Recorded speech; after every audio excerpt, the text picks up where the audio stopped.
My name's Umallen. I'm a dancer, philosopher, comedian, author, speaker, writer. Okay, awesome. Jack of all trades. Wow, we got an important person here with us right Lower now. Brentwood. Very important person. Look, they're even clapping over there for you. They know, like, she's important. They did clap for me earlier. No big deal. Thank you. Okay. There's a lot of activity in this alley, as you can see. Yeah, I'm like walking through the alleys because like that one song is in my head, that Kendrick Lamar song, like through canals and alleyways. You know, like he's like through canals and alleyways. I don't know that song, but it sounds pretty cool. Yeah, so I'm like, I gotta walk through some alleyways. You know? I heard the Kendrick Lamar is cool. Plus, I'm like in character, you know, like I got my get up, you know, so I'm like, yo, if I get like into a battle right now, like in the alleyway, like that'd be so cool. You know what I mean? No, please, no battle. I prefer zero conflict. In my Okay, life. okay, cool. Okay, so we'll go into that question about conflict. Like, do you think that civil war is becoming unavoidable, or like what do you think about that? Because there's all these rumors about that. What, you know, civil like war in America? Yeah. Do you think that could happen, or do you think that's like like that's never gonna happen? I don't think anyone in this.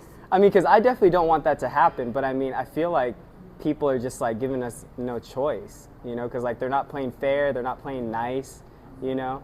And it's like, yo, yes, like, people are. Like, play fair, play nice. This is a very negative worldview that you're experiencing. I'm sorry for that for you, but I would have to say that in general, the world is becoming kinder and kinder at all times, and these conflicts are generated artificially by those who would profit off of the division of people. Okay.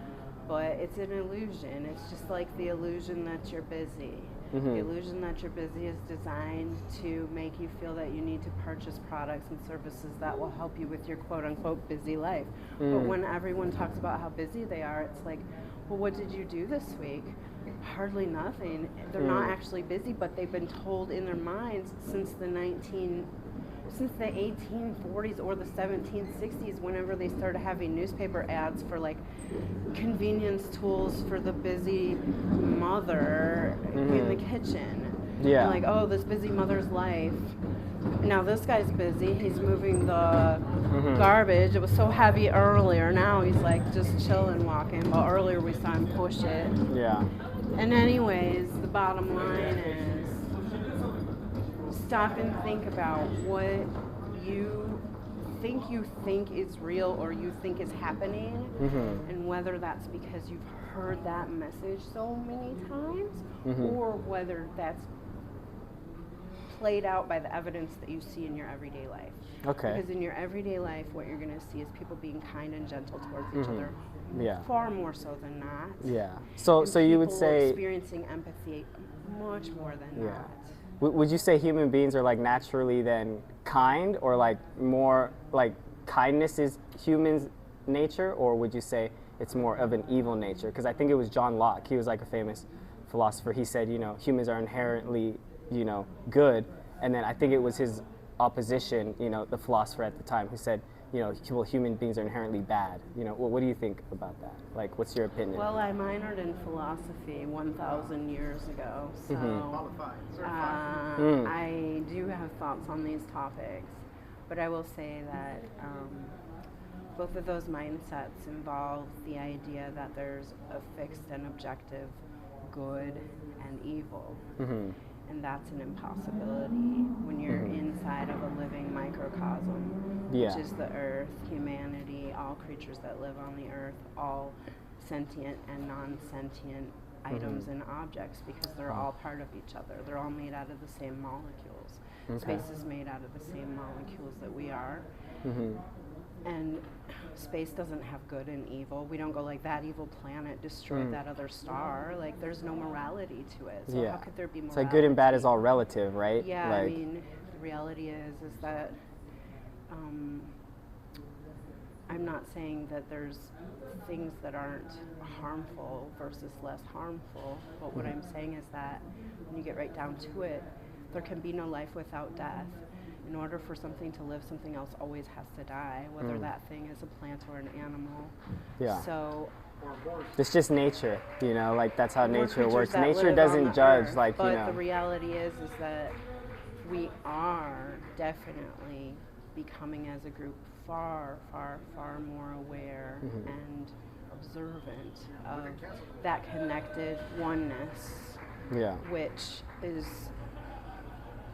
what brings about more kindness, more acceptance, and far more understanding and love. And I mean, in my lifetime, like I say, I'm older than both of you that are standing here making this video, and I will tell you that in my childhood, I'm 31. How old are you?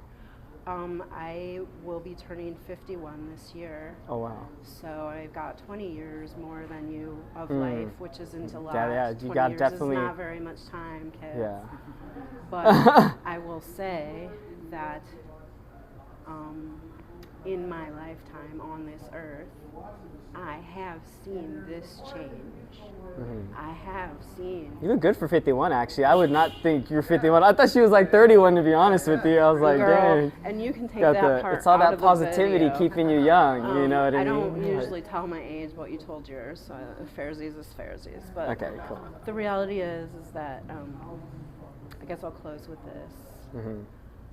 Being alive is like being on a train that goes around a really big loop over and over. You can think of it as a loop that's going each year or each decade or each century or whatever. And when you come to the earth and are born, you get on the train and you're stoked on it. You're like, wow, holy crap, look at this train.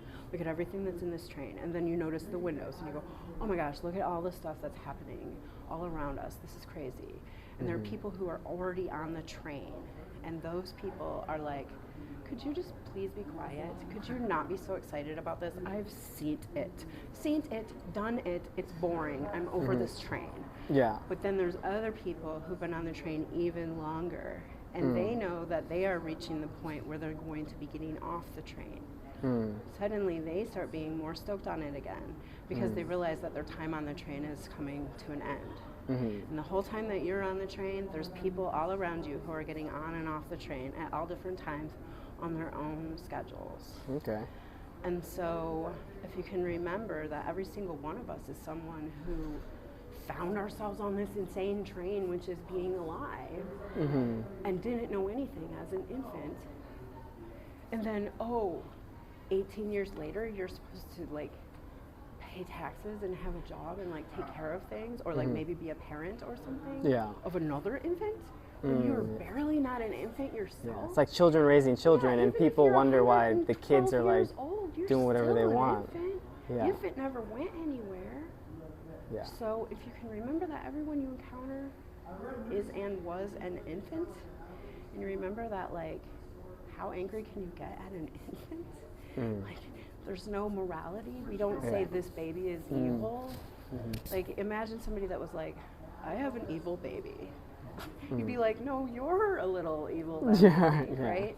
So if you can remember that we're all babies and we're just being babies here, learning, trying to figure everything out, then it makes you love and care for people much more, and realize also that they love and care for you a lot more than you know. And they're babies. They might not always have a way to tell you that. Okay. So thank you. And one last question, I'm sorry, before we end it. What do you think about robotics and AI? Like, do you think that like we can coexist with it and pass common sense laws around robotics? Because I feel like that could, help everybody out, because I feel that work is a curse that needs to be broken. What do you think about that? Work being a curse? Oh, I mean, we've had machines to do everything for a really long time. It's just the Calvinist, repressionist society that says you still have to have a job anyways, even though there's so many machines that do the jobs. So yeah, universal basic income goes hand in hand with that stuff. However, I will say also, as I am older than you, my very first R movie was The Terminator, the original Terminator, in which the Terminator is very scary. In the second one, there's one good and one bad Terminator. So you can be like, well, Terminators aren't so bad. Watch the first one, you're like, oh my Lord, we have to stop this, please stop this. And so I do remember the first one being kind of scary, to be honest with you. I do remember it being scary. Arnold Schwarzenegger's naked butt. I wasn't even allowed. That's scary. Talk about scary. I sneaked watched Had nightmares that about in that. my friend's parents' basement. I wasn't allowed. I was raised religiously. Yeah. I had to get permission to watch Annie in the theater. Really? The one with Carol Burnett.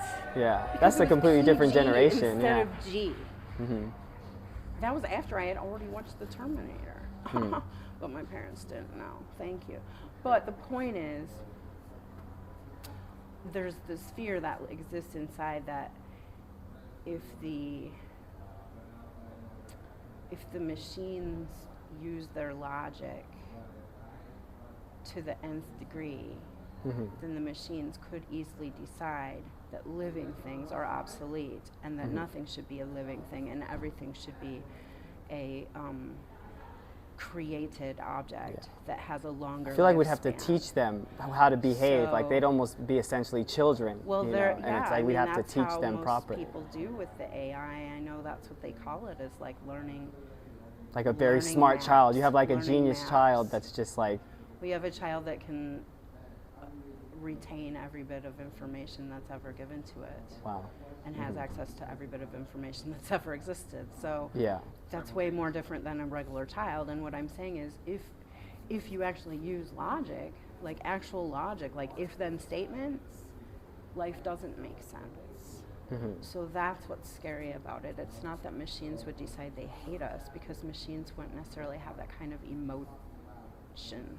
Mm-hmm. But it would be that machines would say, why, what is all this? I think it would all come down to the programming. Machines would basically be like, what is this even for? Yeah. This whole like breathing and breeding and eating and making messes and, Yeah. you know, all this stuff that happens with living things, not just humans, but all living things. Mm-hmm.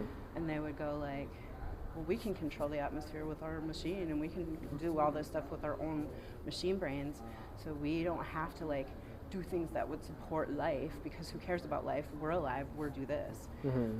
But I think the truth is that like, if they also use logic far enough to the infinite capacities, which they have access to, which our brain doesn't, Mm-hmm. I think the only way that they will turn is toward empathy. As I'm saying, all humans and all creatures generally are. Mm-hmm. Okay. So that's my very hopeful and positive message. Yeah, that was good. Yeah, I appreciate it. Awesome. So thanks for your time. I Yeah, have to thank you get so much. to the Cool. club. So thank you. Sweet. You can find me on my also YouTube, but I'll also link this to my YouTube when it goes up, if it goes up. Right. But if it doesn't, it's also fine. I understand how this stuff goes. Okay. Cool. Signing off. Okay. Group. Bye.